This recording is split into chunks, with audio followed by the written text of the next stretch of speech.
আসসালামু আলাইকুম। আজকে তোমাদের সাথে আরও একটি নতুন টিউটোরিয়াল ভিডিও নিয়ে হাজির হলাম। আজকে দেখাবো টুকরো কাপড় দিয়ে কিভাবে 1 থেকে 6 মাস বাচ্চাদের জন্য ন্যাপি তৈরি করবে। তো ফার্স্টে আমি এটি তোমাদের সাথে কাটিং ভিডিওটি শেয়ার করব, দেন এরপরে নেক্সট ভিডিওতে এটা সেলাইয়ের ভিডিওটি তোমাদের সাথে শেয়ার করব। তো প্রথমে আমি এই টুকরো কাপড়টিকে এক ভাঁজ দিয়ে নিব। এক ভাঁজ দেওয়ার পর প্রথমে এটিকে লম্বা নিয়ে নিব 12 ইঞ্চি, এবং লম্বা নেওয়ার পর সুন্দর করে একটি দাগ দিয়ে দিব, এবং দাগ দেওয়ার পর এটিকে আমি কেচির সাহায্যে কেটে নেব।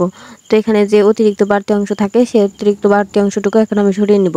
তো এখন আমি এখান থেকে লম্বা নিয়েছি আমি 12 ইঞ্চি, এবং লম্বার পর পাশে নিব আমি হচ্ছে 9 ইঞ্চি, এবং 9 ইঞ্চিতে দাগ দিয়ে এখন আমি সুন্দর করে দাগটি মিলিয়ে নিব, এবং কেচির সাহায্যে 9 ইঞ্চি বরাবর দাগটি কেটে নিব।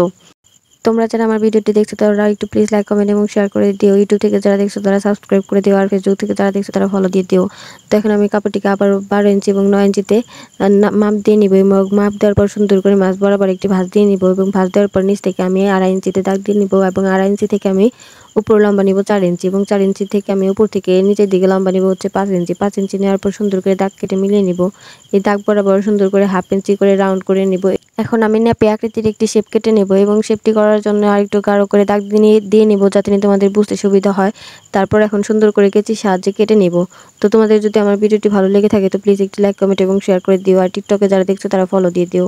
1 থেকে 6 মাস বাচ্চাদের জন্য তোমরা কিন্তু খুব সহজেই টুকরো কাপড় দিয়ে এই ন্যাপিটি তৈরি করতে নিতে পারো, কারণ এই গরমে এই ন্যাপিটি কিন্তু বাচ্চাদের জন্য খুবই আরামদায়ক একটি পোশাক। তোমাদের যদি ভালো লাগে তোমরা কিন্তু ঘরে বসে সহজে কিন্তু এটি করে নিতে পারো। বাকি যে টুকরো কাপড়টি ছিল সেটি দিয়ে এখন আমি কোমরের ফিতার অংশটি তৈরি করে নিব। তো এখন আমি এখানে চড়া নিব হচ্ছে 2 ইঞ্চি, এবং লম্বা নিব হচ্ছে 24 ইঞ্চি। তো 24 ইঞ্চি এবং চড়া 2 ইঞ্চি বরাবর একটি দাগ কেটে নেব। দাগটি সুন্দর করে কেচির সাহায্যে কেটে নেব।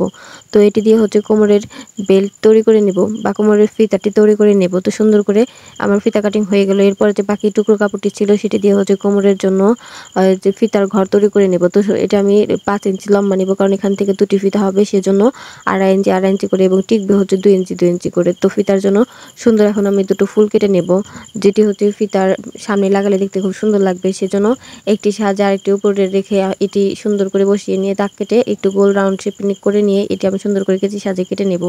তো হয়ে গেল এই যে খুব সুন্দর একটি ফুল। তো এইভাবে হচ্ছে বাচ্চাদের জন্য খুব সহজে ন্যাপি তৈরি করতে হয়।